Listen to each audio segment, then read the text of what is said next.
most cores per turret. I almost think that he still has to go for the Aghanim Scepter, in my opinion. I feel like the damage that you get from it is just too strong, and they don't really have the best way to deal with Ferrari right now, especially when he pops his BKB. He gets ruptured, he holds his ground. The rest of his team can just surround him, play the A team, and just wait. And IG are smoked up. They're going to get aggressive. They realize the type of advantage they have. They don't want to take a fight in the Roche Pit if they can help it, just because of the amount of AoE abilities that MVP have. And MVP erroneously believes that IG are going to walk into that Roche Pit, but IG are just completely content. Waiting things out, Zeus ultimate being popped, and they definitely know that IG are smoked up. Nice strike array actually landing on Ferrari. Maybe they can blow him up right away. The Ferrari, though, is countered. He's going to be able to get off the BKB, almost popping the ultimate. Now revs it up. Sunbeam completely trapped there. Nothing he can do about that one. Ferrari has to wait out. BKB with the rupture on top of him. The rest of IG surrounding him, making sure he's not going to go down, even as the flames.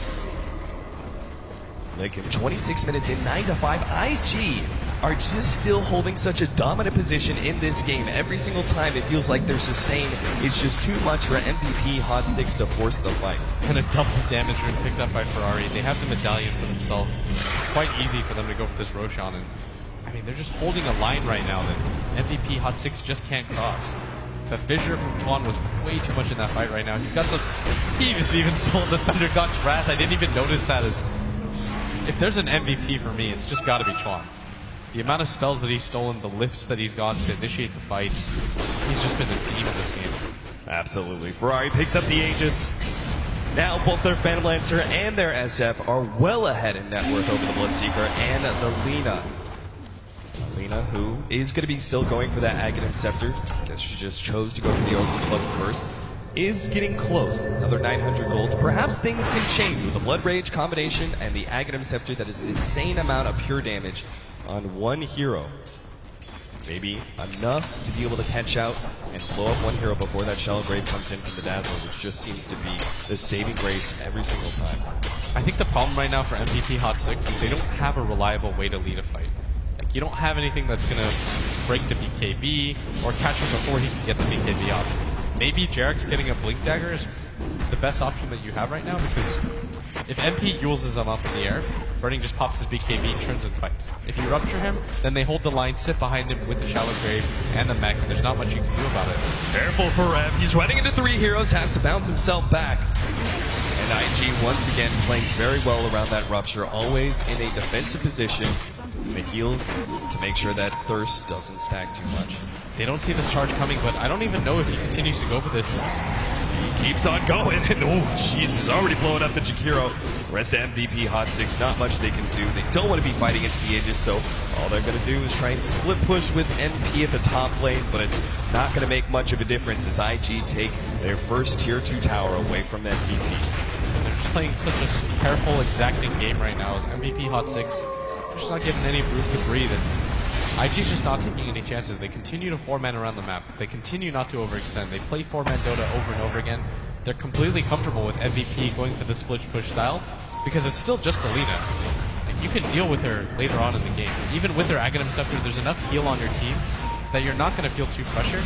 And Ferrari, as a result of that Aghanim Scepter, he knows it's coming. He's going to just go for pure HP with the Scotty. And he's almost there too. One ultimate down, another one coming in soon with Burning. Already has the Reaver to build into his heart. Any bit of pop that MVP Hot 6 thought that they had, it's just not going to matter against these two cores building up so much raw HP. So they're going to have to find perhaps a trickier way to be able to win a team fight. Right now their Tier 2 tower in the middle lane is being threatened. Again, they're just going for the split push from MP, but he can't really commit to that either against the Square Breaker. He has to TP back. Yeah, Luo's just using that ping pong ability of that charge to come back to that mid lane. They don't have to go for the high ground if they don't want to, because they've got wards in the MP jungle. They've got a ward right outside their bottom lane. It's so hard for MVP to leave their base without smoking up, but Jarex does have that Blink Dagger, and that's what I was talking about. They need a reliable way to initiate fights, and I don't really see how they're going to do this when IG have the vision that they have. Well, a BKB coming in, perhaps a blood-raged up Earthshaker with the initiation of Echo Slam. The problem's still going to be that his Aftershock is only level 2, so even when he jumps in, he's only got a 0.9 second stun. That feels like enough time for the SF to be able to get off his BKB ahead of the combination of Enchant Totem and Fisher. Oh, for sure. Right now, that Earthshaker's a little bit too under-leveled to do anything about it, but MVP, they don't really have a better choice than to just turtle and hope that IG overextends right now, but IG, they're just sticking together as 4, sticking together as 3. They don't really care because they can just send Burning off to farm wherever he wants on the map, and they can feel the net worth advantage that the Shadow Fiend has over Uh-oh, Forev, he's going to be caught here by the telekinesis. They will immediately chain stun him down. Another pick off for IG. As you said, staying grouped up as 4, finding the openings, and Burning just making sure that those lanes are pushed to the MVP Hot 6 side of the map. There's that Scotty. Ferrari now reaching 2,300 HP by 30 minutes. Yeah, it's pretty absurd right now, the amount of farm that he has. MVP Hot 6, I mean, their stomachs are going to go cold after they see that. Is going to be quite worried about how they're going to have to deal with Ferrari at some point in the game. The Aghanim Scepter on Lina is complete, but she's still only level 13. It's not quite enough damage to be able to slice through the amount of health that he has. He has 2,300 HP with the mech boost and 1 Shadow Wave. It pretty much cuts the Lina ult in half for him. Chuan, he's going to find it. Heen trying to go for the TP out, but immediately blink in from Chuan plus the telekinesis stop, and it's just inevitable at this point. Heen has got to be accepting his fate soon. His Spirit Breaker comes in, the Lance is there as well. He just backs himself up into a corner, but there is no escape. It's a good attempt by MVP Hot 6 to split up the map because they don't have any vision. They're pretty much doing this blind, but it's the best chance that they have right now. They can't just sit in their base, wait for IG to push, because IG is the type of team that just plays that annoying style of Dota where you want them to push, and they just won't. They'll just farm out your entire jungle. They're saying to themselves, okay, this is our TI redemption time. We're not going to go out in the lower bracket. We're at least going to make it to the top 12. There's no reason for us to take any unnecessary risks, and I completely agree with them right now.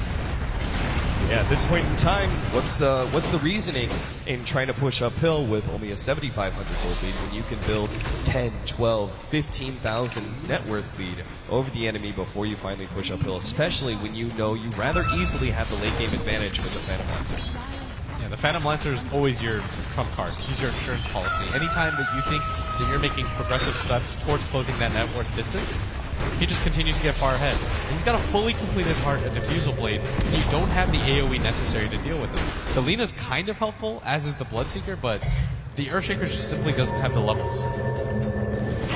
So what's next on Burning's agenda? Does he finish up the Boots of Travel to make sure that he can always join his team and split push at the same time? Or do you just stack even more raw HP, perhaps go for the Scotty next as well? I think going for the Manta is a decent idea. The Yasha is just cheap damage, but the Manta can help him go into the high ground and just send illusions up one by one, but MVP Hot 6 aren't quite out of this yet. Although the situation does seem dire, they do have the dire side advantage. They can go for the Roshan. Frev does have his BKB, but their timing window is so limited now as they're just continuously getting out-farmed around the map. IG can afford to split push because they have all the vision in the world. BKB on Forev. MP looks like he's going to go for a BKB next. He's got the Ogre Club in hand. Not really any other items coming in for the Hot 6 team.